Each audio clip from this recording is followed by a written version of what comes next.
نئے سال کا استقبال ہو رہا ہے کیسے؟ شراب پی کر کے، آتش بازی کر کے، زنا کر کے، ننگی عورتوں کو نچا کر کے، ہوٹلوں میں عیاشی کر کے یہ نیا سال کا جشن منایا جا رہا ہے۔ اور یہ نیا سال کا جشن صرف عیسائی نہیں منا رہا ہے، صرف کرسچن نہیں منا رہا ہے، صرف انگریز نہیں منا رہا ہے، یہ لا الہ الا اللہ اور محمد رسول اللہ پڑھنے والا بھی منا رہا ہے۔ ارے نادان، تیری زندگی کی دیوار سے ایک اور اینٹ گر گئی۔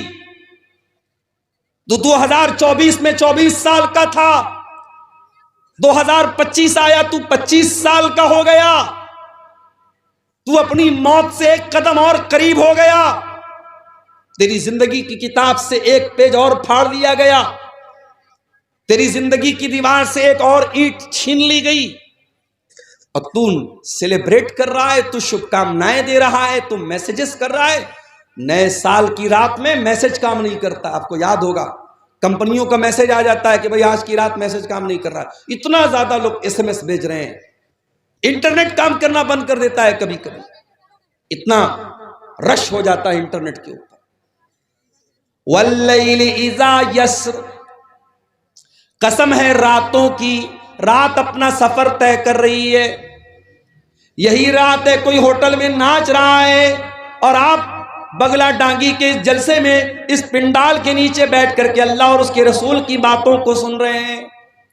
کوئی اللہ کا بندہ ایسا بھی ہوگا جو رات کے اس سناٹے میں بیٹھ کر کے اللہ کی بارگاہ میں دعائیں کر رہا ہوگا، کوئی اللہ کا بندہ ایسا بھی ہوگا جو تہجد کی نماز پڑھ رہا ہوگا، کوئی اللہ کا بندہ ایسا بھی ہوگا جو اپنے گناہوں پر شرمندہ ہو کر کے اللہ سے معافی مانگ رہا ہوگا، اللہ سے توبہ کر رہا ہوگا، اپنے گناہوں پر رو رہا ہوگا۔ واللیل اذا یسر، قسم ہے رات کی جب وہ اپنا سفر طے کرتی ہے، رات چلتی رہتی ہے، رات چل رہی ہے اور رات میں لوگ اپنا اپنا کام کر رہے ہیں۔ حل فی ذالک قسم لذی حجر، اے میرے بندو میں فجر کی قسم کھا رہا ہوں، میں 10 راتوں کی قسم کھا رہا ہوں، میں طاق اور جفت کی قسم کھا رہا ہوں، میں مختلف چیزوں کی قسم کھا رہا ہوں۔ حل فی ذالک قسم لذی حجر، کیا کسی عقل مند کو اس قسم کے اندر کوئی اہمیت نظر آتی ہے؟ کیا یہ قسم عقل مندوں کو دعوت فکر دے رہی ہے؟ کیا عقل مند لوگ غور کر رہے ہیں کہ اللہ قسم چوکا رہا ہے؟ الم تر کیف فعل ربک بعاد، کیا تم نے نہیں دیکھا کہ اللہ تعالیٰ نے قوم عاد کے ساتھ کیا کیا؟ یہ قوم عاد کون سی قوم تھی؟ یہ لمبے تڑنگے لوگ ہوتے تھے، اونچی اونچی ہائٹ ہوتی تھی ان کی، پہاڑوں کو پر اپنا گھر بناتے تھے، اور بڑی طاقتور قوم تھی یہ، مارے طاقت کے کہا کرتے تھے من اشد منا قوہ، ہم سے زیادہ طاقتور کون ہے، ہم سے زیادہ شکتی شالی کون ہے، ہم سے زیادہ سپر پاور کون ہے؟ اللہ کہہ رہا ہے تم نے دیکھا نہیں ہم نے قوم عاد کے ساتھ کیا کیا؟ ارم ذات العماد، یہ بڑے بڑے لمبے پلر والے مکان بناتے تھے، التی لم یخلق مثلها فی البلاد، اتنی طاقتور قوم پیدا نہیں کی گئی، التی لم یخلق مثلها فی البلاد، ایسی قوم دنیا میں کبھی پیدا نہیں کی۔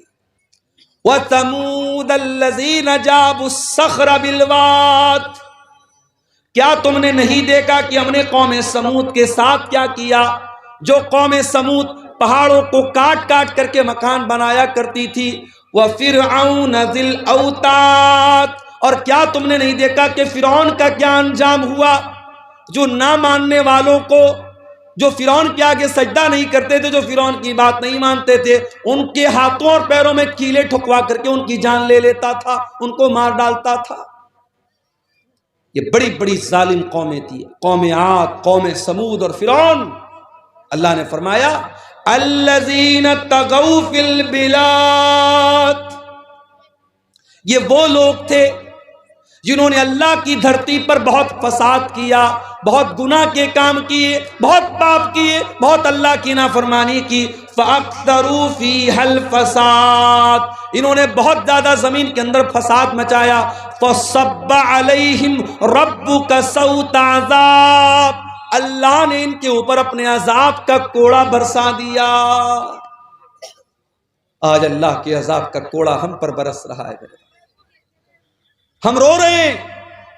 ہماری مسجدیں اے اللہ نشانے پر ہے ظالموں، ہماری مسجدوں پر تالے لگنے کی نوبت آ رہی ہے، ہمیں ڈرایا جا رہا ہے۔ کل اللہ پوچھے گا قیامت کے دن، ارے تم مسجدوں کی کیا بات کرتا ہے میرے بندے؟ تیرے گاؤں کی مسجد میں مؤذن 5 ٹائم اذان دیتا رہا تو 5 ٹائم اپنے اللہ کے گھر میں، اپنے محلے کی، اپنے گاؤں کی مسجد میں تو نماز پڑھنے نہیں جاتا تھا، تجھے کیا مسجد کا درد تھا؟ اللہ پوچھے گا تو ہم کیا جواب دیں گے؟ دلی کی جامع مسجد میں ابھی ایک فیس بک پر ایک ریل آئی، ایک غیر مسلم لڑکا ایک مسلمان، حالانکہ لڑکا لڑکی دونوں غیر مسلم تھے، مگر انہوں نے ایکٹنگ کی، ایک ریل بنائی جس میں یہ دکھایا گیا کہ ایک غیر مسلم لڑکے کو مسلمان لڑکی سے پیار ہو گیا۔ آج کل یہ بھی چل رہا ہے نا، مسلمان لڑکیوں کو پھنسانے کے لیے اس طریقے کی مووی بنائی جا رہی ہے اور ریلز بنائی جا رہی ہے تاکہ مسلمان لڑکیاں اٹریکٹ ہو جائیں ان سب چیزوں پر۔ جامع مسجد دلی کے اندر وہ ویڈیو وائرل ہوا ہے انٹرنیٹ کے اوپر کہ باقاعدہ ایک بیہودہ قسم کا ویڈیو بنایا جا رہا ہے اور وہ بھی مسجد کے اندر۔ دلی کی کچھ مسجدیں تو ایسی ہیں جو کھنڈر بن گئی ہیں، کسی زمانے میں مسجد تھی اب کھنڈر بن گئی ہے اور وہ لور پوائنٹ بن گیا ہے، لڑکا لڑکی وہاں جا کر کے ملتے جلتے ہیں اور پیار محبت کی اور عشق و عاشقی کی باتیں کرتے ہیں۔ اللہ پوچھے گا قیامت کے دن کہ کیا مسجدیں اس مقصد کے لیے تھی، عیاشی کا اڈا بنانے کے لیے، پکنک اسپاٹ بنانے کے لیے؟ تو نے اپنے محلے اور گاؤں کی مسجدوں کی فکر نہیں کی، اور تیرے ملک میں کتنی مسجدیں ایسی تھی جن کو تو نماز سے آباد کر سکتا تھا، تو نے نہیں کیا، تو کیا رونا روتا ہے مسجدوں کا؟ فَصَبَّ عَلَيْهِمْ رَبُّكَ سَوْطَ عَذَابٍ، اللہ کہہ رہا ہے کہ تمہارے رب کے عذاب کا کوڑا ان قوموں کے اوپر برسا ہے جنہوں نے اللہ کی نافرمانی کی۔ اگر قوم عاد نے اللہ کی نافرمانی کی، قوم سمود نے اللہ کی نافرمانی کی، فرعون نے اللہ کی نافرمانی کی اور ان کے اوپر اللہ کا عذاب آیا، تو ہم کوئی دودھ کے دھولے نہیں ہیں، ہم پر بھی اللہ کا عذاب آئے گا اگر ہم نے گناہ کو دعوت دی۔ میرے پیارے ساتھی، ماشاءاللہ حاجی صاحب چہرے پر بھرپور داڑھی بھی رکھے ہوئے ہیں، ماتھے پر سجدے کا نشان بھی ہے، 5 ٹائم کے نمازی بھی ہیں۔ حاجی صاحب سے پوچھو، حاجی صاحب آپ کے والد کا انتقال ہوا، والد پراپرٹی میں کیا چھوڑ کے گئے؟ حاجی صاحب نے کہا ہمارے والد اپنی پراپرٹی میں زمین چھوڑ کے گئے، کھیت چھوڑ کے گئے، مکان چھوڑ کے گئے، روپیہ پیسہ چھوڑ کے گئے۔ حاجی صاحب آپ کے کتنے بھائی بہن ہیں؟ ہم لوگ 2 بھائی ہیں، 3 بہنیں ہیں۔ حاجی صاحب آپ نے اپنی بہنوں کو اپنے باپ کی وراثت میں، اپنے باپ کی پراپرٹی میں، اپنے باپ کے ترکے میں سے حصہ دیا؟ حاجی صاحب کا منہ بند، نہیں، بہن کو تو نہیں دیا، بھائی کے ساتھ بٹوارا کر لیا، بہن کو نہیں دیا۔ بہن کو کیا دیا؟ بہن کو عزت دے رہے ہیں، ہر سال بہن کو بلاتے ہیں، بہن کو دعوت کھلاتے ہیں، بہن کو تھوڑا بہت اس کا خیال رکھتے ہیں۔ باپ کی وراثت میں ہم نے بہن کو حق نہیں دیا۔ حاجی صاحب آپ کون سے مسلک کو مانتے ہیں؟ الحمدللہ پکا اہل حدیث ہوں۔ حاجی صاحب ہاتھ کہاں باندھتے؟ سینے پر باندھتا ہوں۔ آمین آہستہ بولتے ہیں کہ زور سے؟ بالکل زور سے بولتا ہوں۔ حاجی صاحب نماز میں کھڑے ہوتے تو پیر سے پیر ملاتے کہ نہیں ملاتے؟ بالکل ملاتا ہوں، میں اہل حدیث ہوں، پکا اہل حدیث ہوں۔ حاجی صاحب نماز میں اہل حدیث ہیں، حاجی صاحب داڑھی کے معاملے میں اہل حدیث ہیں، حاجی صاحب نماز کے معاملے میں اہل حدیث ہیں، لیکن بہن اور بیٹی کا حق دینے کی بات آئی تو حاجی صاحب وہی کرتے ہیں جو سماج میں ہوتا چلا ہے۔ میرے پیارے ساتھیوں، اللہ تعالیٰ نے باقاعدہ ایک سسٹم بنایا ہے کہ کسی کے مرنے کے بعد اس کی پراپرٹی میں، اس کی زمین میں، اس کی جائیداد میں کون کون وارث ہوگا، اور شریعت نے باقاعدہ اس کا قانون بنایا ہے جس کو اسلام کا نظام میراث کہتے ہیں، اسلام کا قانون وراثت کہتے ہیں۔